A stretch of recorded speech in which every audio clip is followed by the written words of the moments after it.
Sinopsis cerita yang menarik didukung oleh promosi yang masif oleh rumah produksi menjadi gerbang utama bagi sebuah anime untuk bisa diterima dan mendapatkan respon positif dari para penikmatnya. Dari awal tahun 2021, setidaknya telah diluncurkan 50 anime yang bersaing untuk menggait penilaian gemilang. Dari sekian banyak anime yang banjir pujian seperti Dr. Stone Season 2, Kotobu no Hanayomi Season 2, Jujutsu Kaisen, Vivi, Shingeki no Kyojin Season 4, dan Fumetsu no Anatae, tentu ada anime yang justru mengundang banyak kritik karena dianggap sebagai anime yang buruk atau zong. Salah satunya adalah Tante wa Mou Shinderu. Tenang-tenang, penilaian terhadap baik buruknya suatu anime memang sesuatu yang subjektif. Tapi memang ada beberapa alasan yang sulit disangkal tentang mengapa anime ini layak mendapatkan nominasi anime Clickbait tahun 2021. So, check this out.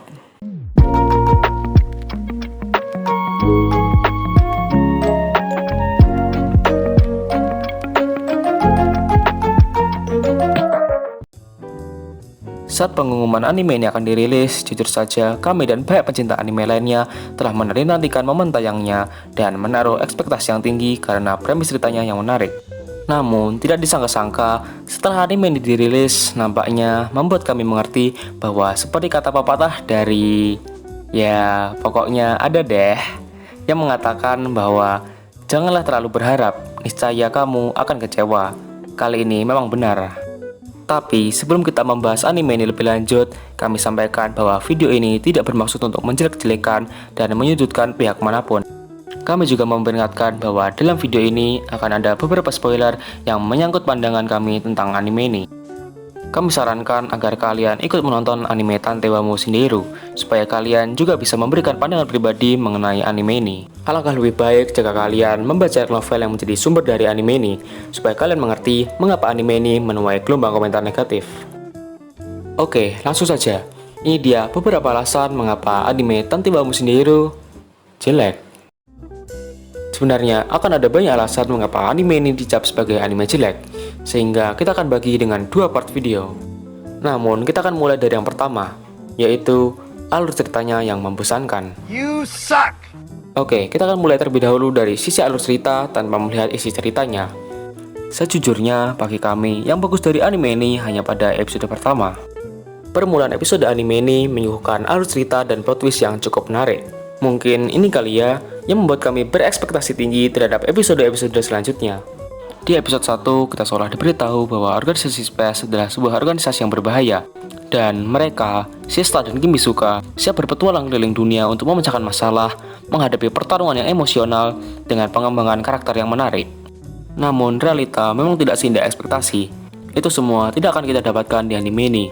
Justru, jalan cerita yang misterius di episode 1 tadi diikuti dengan alur cerita yang sangat amat membosankan. Menonton anime ini yang notabene berdurasi 20 menitan, serasa seperti menonton sebuah episode anime yang berdurasi 2 jam. Jujur, awalnya kami juga bertanya-tanya, mungkin inilah jawabannya. Setelah mengikuti anime ini hingga 3 episode, kami akhirnya menyadari apa yang kurang dari anime ini, yaitu anime ini terasa sangat sepi. Karakter-karakter figuran pada anime ini nyaris tidak ada. Saking sedikitnya karakter figuran yang hadir dalam anime ini membuat seperti dunia ini hanya dimiliki oleh tokoh-tokoh yang dominan saja. Scene pada pesawat, pantai, dan festival yang notabene adalah tempat yang ramai dengan manusia pun terasa sangat sepi. Tidak menggambarkan ada banyak orang di sana, sekalipun mereka menyebut ada 600 penumpang lebih yang ada pada pesawat saat itu. Tidak hanya itu, udah figuran yang dikit banget, sekali yang muncul, cuma diam kayak patung. Gerakan-gerakannya sungguh kaku, hanya diberikan sound efek suara orang-orang yang ramai tanpa ada visual yang mensupport suara itu. So weird. Tidak cukup dengan alasan pertama, jeleknya anime ini diperparah dengan alasan kedua, yaitu isi ceritanya yang buruk. Kami sampai hampir kesulitan harus memulai dari mana, karena banyak hal yang bisa dibahas. Baik, kita akan mulai dari tag genre pada anime ini. Dikutip dari channel Muse Indonesia, kita dapat mengetahui bahwa anime ini bergenre misteri, komedi, drama, dan romansa. Oke, tapi di mana letak misterinya ya? Hingga episode akhir anime ini, kenyataannya kami masih kesulitan menemukan sisi misteri dari Tante wa Mou Shinderu. Namun, kami khawatir ini hanya pendapat pribadi. Maka, untuk membuktikannya, kita mengunjungi forum MAL. Dan memang betul, banyak juga yang kebingungan menemukan sisi misteri dari anime ini.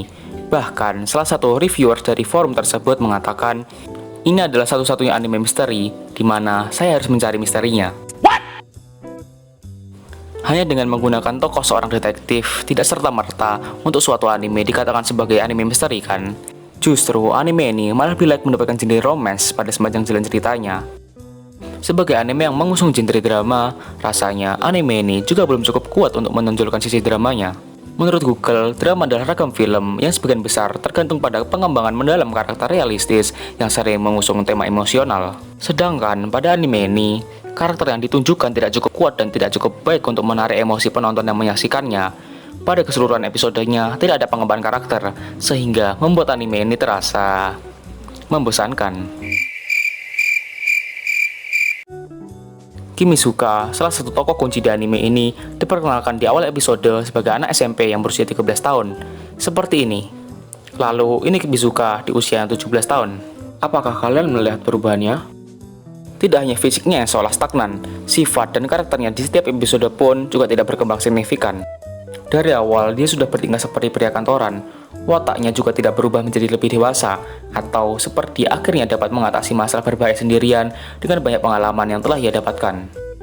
Kemampuan bertarungnya pun juga tak meningkat signifikan, dan masih terus bergantung kepada Siesta. Premis cerita yang ditunjukkan pada bagian awal episode membuat kami begitu antusias pada cerita ini. Kami penasaran apa yang akan terjadi selanjutnya. Skill berpikir Siesta saat menebak alasan Komori membajak pesawat itu lumayan membuat kami yakin jika anime ini benar-benar akan mengandung unsur misteri yang kuat. Kami berpikir jika kemampuan Siesta itu digunakan untuk memecahkan sebuah misteri yang sulit, itu pasti akan sangat epik. Tapi, alih-alih memecahkan misteri, Siesta malah hanya menjadi seperti seorang gadis bucin yang dengan tidak logis dibiarkan untuk menghadapi ancaman global dengan seorang asisten yang dia culik secara tiba-tiba. Baiklah, mungkin segini dulu bahasan kami tentang anime Tante Bamo Shinderu. Sekali lagi kami ingatkan, bagi yang belum nonton animenya, tidak ada salahnya untuk menonton anime ini. Karena sebenarnya anime ini memiliki pesan moral apabila dipandang dari sisi positif. Dan buat kalian sudah menonton, bagaimana menurut kalian? Apakah kalian sependapat? Tulis pendapat kalian di kolom komentar ya. Terima kasih telah menonton video ini. Jangan lupa like jika kalian suka dengan video ini. Subscribe agar tidak ketinggalan video pembahasan kami selanjutnya. Sampai bertemu kembali di Boku no Anime Channel. Sampai jumpa di part 2 ya. Dan nganime yuk.